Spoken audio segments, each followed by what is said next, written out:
নমস্কাৰ এই মুহূৰ্তত জনাইছো অসমৰ প্ৰত্যেকগৰাকী জনসাধাৰণৰ বাবে কেইবাটাও গুৰুত্বপূৰ্ণ খবৰ।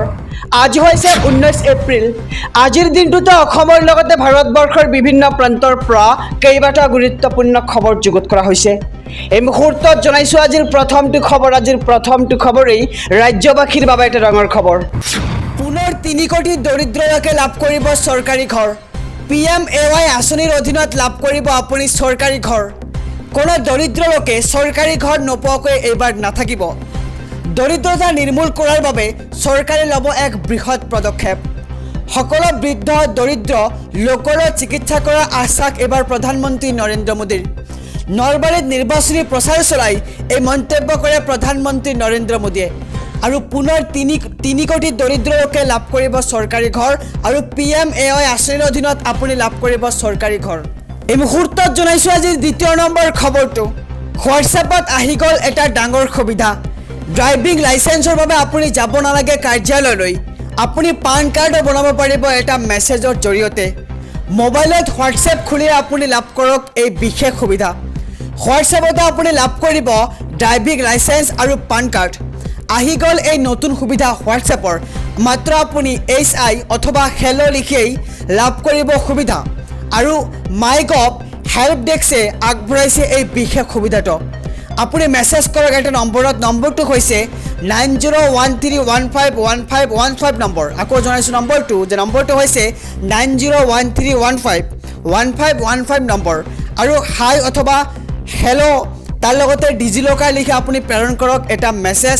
আৰু বিভিন্ন ধৰণৰ সুবিধাৰ বিষয়ে অৱগত কৰিব হেল্প ডেস্কে। কেৱল ড্ৰাইভিং লাইচেন্সে নহয়, আপুনি বনাব পাৰিব পান কাৰ্ড আৰু ডাউনলোড কৰিব পাৰিব CBSE দশম আৰু দ্বাদশ শ্ৰেণীৰ মাৰ্কশ্বিট লগতে চাৰ্টিফিকেট। আৰু বাহনৰ RC লাভ কৰাৰ সুবিধাও আছে এই নম্বৰটোত।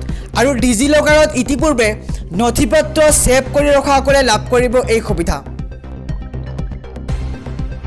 নিৰ্বাচনৰ পিছতে সমগ্ৰ দেশজুৰি বলবৎ হ'ব UCC-ক লৈ পুনৰ ডাঙৰ ঘোষণা কেন্দ্ৰীয় গৃহমন্ত্ৰী অমিত শ্বাহ।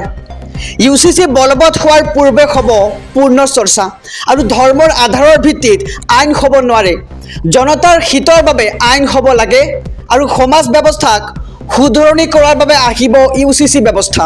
নিৰ্বাচনৰ পিছতে সমগ্ৰ দেশজুৰি বলবৎ হ'ব UCC। আমি খবৰটো আকৌ জনাবলৈ যত্ন কৰিম। UCC-ক লৈ পুনৰ ডাঙৰ ঘোষণা কেন্দ্ৰীয় গৃহমন্ত্ৰী অমিত শ্বাহৰ। UCC বলবৎ হোৱাৰ পূৰ্বে হ'ব পূৰ্ণ চৰ্চা আৰু ধৰ্মৰ আধাৰৰ ভিত্তিত আইন হ'ব নোৱাৰে। জনতাৰ হিতৰ বাবে আইন হ'ব লাগে আৰু সমাজ ব্যৱস্থাক শুধৰণি কৰাৰ বাবে আহিব UCC। আৰু 60,000 চাকৰি দিব হিমন্ত চৰকাৰে। নতুনকৈ 35,000 চাকৰিৰ বিজ্ঞাপন প্ৰকাশ পাব। পিছলৈ আৰু 25,000 চাকৰি দিয়াৰ পৰিকল্পনা। যুৱক যুৱতীক ইণ্টাৰভিউৰ বাবে সাজু হৈ থকাৰ আহ্বান ৰাজ্যৰ মুখ্যমন্ত্ৰীগৰাকীৰ। মুখ্যমন্ত্ৰী হিমন্ত বিশ্ব শৰ্মাৰ চাকৰিক লৈ এই বৃহৎ ঘোষণা। আৰু জুলাই মাহত অনুষ্ঠিত হ'ব সকলো চাকৰিৰ পৰীক্ষা। আৰক্ষী 3য় 4ৰ্থ বৰ্গৰ পৰীক্ষা অনুষ্ঠিত হ'ব জুলাই মাহতে। আৰু 1 লাখৰো অধিক যুৱক যুৱতীক চাকৰি দিয়াৰ টাৰ্গেট এইবাৰ চৰকাৰৰ। ইতিমধ্যে 97,000 যুৱক যুৱতীক চাকৰি দিয়া হৈছে আৰু চাকৰি নোপোৱা 2 লাখ যুৱক যুৱতীক দিব সংস্থাপন। আৰু শীঘ্ৰে প্ৰকাশ পাব নতুনকৈ খালী হোৱা পদৰ বিজ্ঞাপন। আৰু প্ৰতি বছৰে হাজাৰ হাজাৰ চাকৰিৰ বিজ্ঞাপন প্ৰকাশ কৰাৰ পৰিকল্পনা এইবাৰ হিমন্ত বিশ্ব চৰকাৰৰ। প্ৰতিটো বিভাগত খালী হৈ থকা পদবোৰ পূৰণ কৰিব এইবাৰ চৰকাৰে। আৰু 60,000 চাকৰি দিব হিমন্ত বিশ্ব শৰ্মাৰ চৰকাৰখনে। নতুনকৈ 35,000 চাকৰিৰ বিজ্ঞাপন প্ৰকাশ পাব এইবাৰ।